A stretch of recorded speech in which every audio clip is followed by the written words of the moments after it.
Everybody, Michael here from Replica Airguns. Got a couple airsoft rifles I'm going to be field testing in the CCAN here.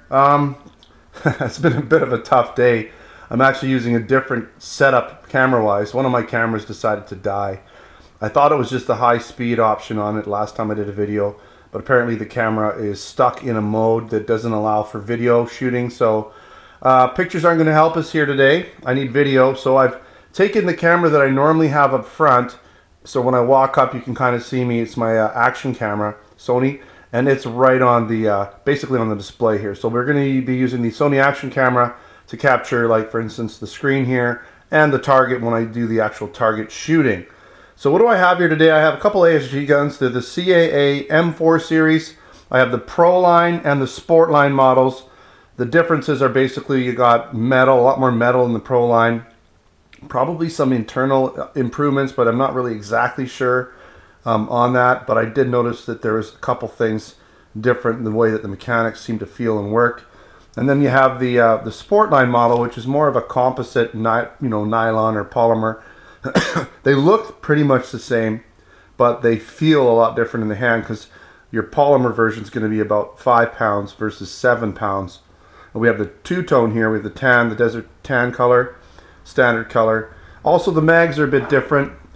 You have this mag that comes with the Sportline model here, and you have to use a speed loader. I believe it holds 140 rounds, so it's all one big spring.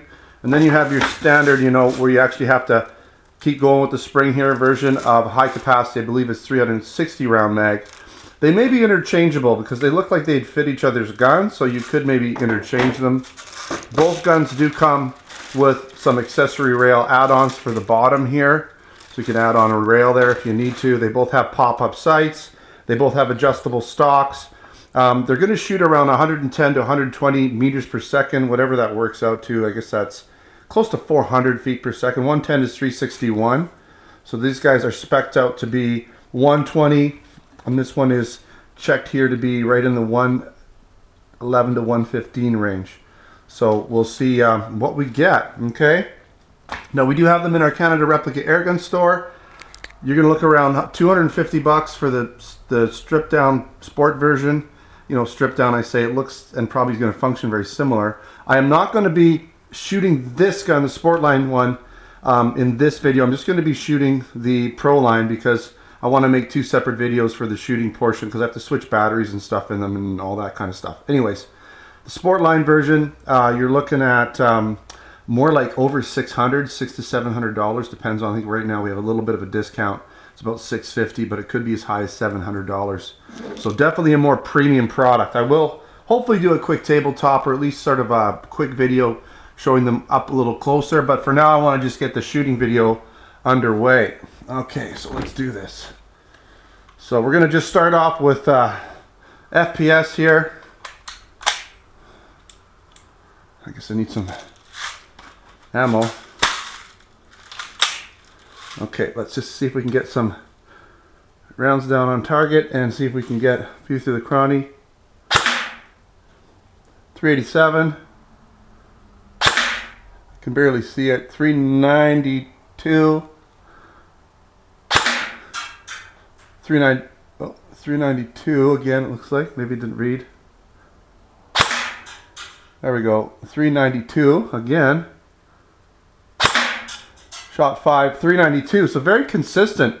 Right around 392 FPS. That's really not too bad at all. You know what? When I do shoot at the target, I'll be shooting semi and full auto. So we always enjoy that. I do. I know I enjoy it. All right, let's set up a clean target and see what kind of accuracy we get out of the CAA M4 Proline series. We've got some clean paper set up downrange. We're ready to go. I've got my Proline all loaded up. Batteries in it. Just so you know, I've already tested the Sportline version, right? And it seems to shoot pretty good. It was shooting a little bit to the right, but pretty accurate in semi and full auto, so it did really well. Granted, it wasn't shooting as hot, so we'll see if the extra velocity does anything to the accuracy. We'll find out. All right, let's do this. Okay. Yeah, we'll keep it there. So first we're going to shoot in semi-auto, 10 rounds.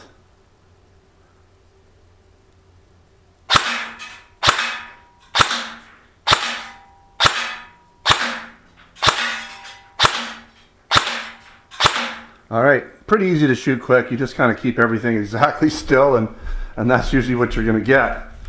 Okay. Like the Sportline, this one shot a little to the right, but up and down is great. I do have, let's see here, got to move this over. There, I can see what I'm doing now. This one here does, well, both of them have adjustable sights for windage, and for elevation you can adjust the hop up. So that's not a problem. We could easily bring it over. That is, with the exception of that there, that's close to a 1-inch group, just over a 1-inch group. Not bad at all, very accurate. Like I said, I can bring it over no problem just by adjusting the sights. I generally, people say, why don't you just adjust them before you shoot them? Well, as long as they're on the paper, I'm pretty happy. We're trying to get a grouping here, not hit the bullseye necessarily. And I like to shoot them right out of the box the way they're set up, just so you know what you're getting yourself into. If you get one, you might have to do the same type of adjustments as what I'm having to do, so it's good for you to know. All right, we're gonna go full auto now.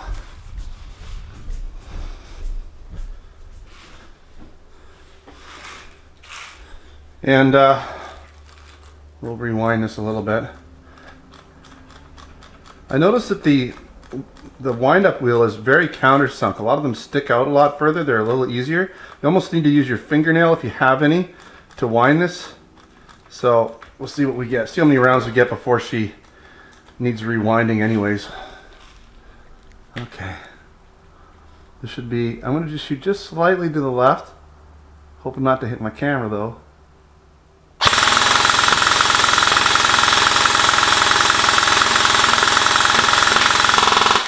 Okay, that's it. It basically needs rewinding again, but that's good enough for me. That's a lot of ammo. Now I did aim a little bit to the left here. I brought it over, but I didn't want to go too far. My camera's like literally right there, so I didn't want to shoot out my camera. That would suck. Seems to be okay. Didn't get too many rebounds, it looks like. May have gotten a few. Nice grouping. This gun has a high rate of fire. I'm using, again, 0.20 gram BBs. I've been using 0.20 gram BBs the whole time. And so, you could use heavier ones if you want to. The velocity will come down. Accuracy could improve, especially at longer ranges with heavier rounds.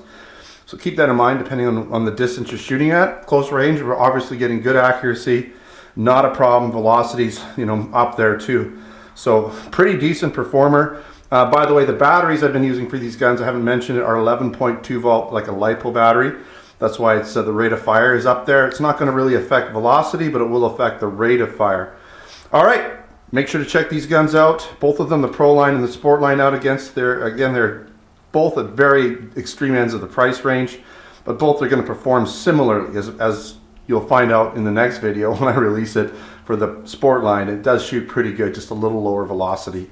All right, check them out again, replicaAirguns.ca, over at replicaAirguns.ca, where we have air guns, BB guns, airsoft guns, pellet guns, blank guns, and other accessories. We also have our US store with similar products at replicaAirguns.us. And over at replicaAirguns.com, you'll find all the articles, posts, reviews, usually additional photos, and all those types of things. Make sure to subscribe. Check us out on Facebook, YouTube, Twitter, all of those areas as well. Usually the username is Replica Airguns. All right. Thanks for watching. Until next time, take care.